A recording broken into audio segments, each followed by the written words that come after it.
বলছেন নাতিগণকে শুনো, চাদরের ওপরে আমি হাত দিচ্ছি, তোমরাও দোনো ভাই হাত দাও। আর আমি যেমন চাদর ধরবো তোমরাও চাদর ধরে টানো। ঠিক নবী আমার চাদরে হাত দিলেন, দোনো নাতিও হাত দিলেন। যেমনই রাসূলুল্লাহ চাদরে হাত দিয়ে টানলেন, দেখছেন বন্ধু যেমন কারখানা তেমন হয়ে যায়।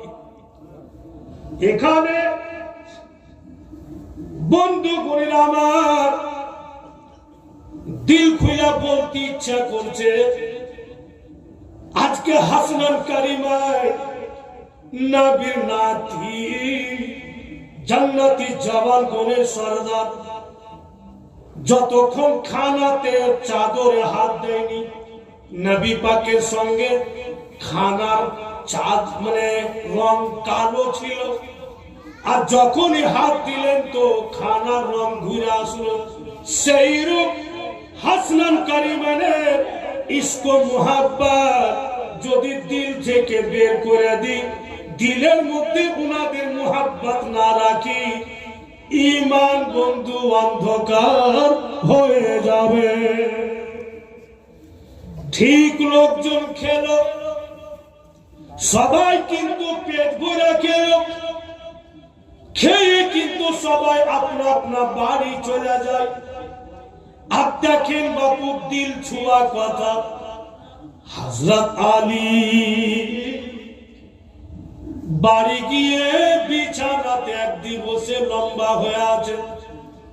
হযরত মা ফাতেমা দোনো বেটাকে হযরত আলীর কাছে বসিয়েছেন, কিন্তু হযরত আলী শেরে খোদার শ্বাস একদম খুবই খুবই লম্বা।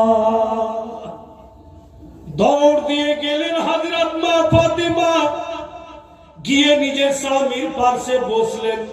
বৈশা বলতেছে, বাবু কি বলে হাসনান কারিমানকে, বাবু তোমরা যাও একটু অন্যদিকে খেলাধুলা করো। দোনো ছেলে চলে গেল।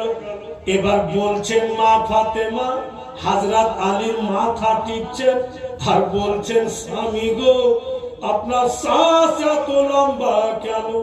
হযরত আলী বলছেন, ফাতেমা আল্লাহ যেমন রেখেছে আল্লাহর হাজার শুকরিয়া, তবুও যেন মন বলছে আমার বাড়িতে যদি টাকা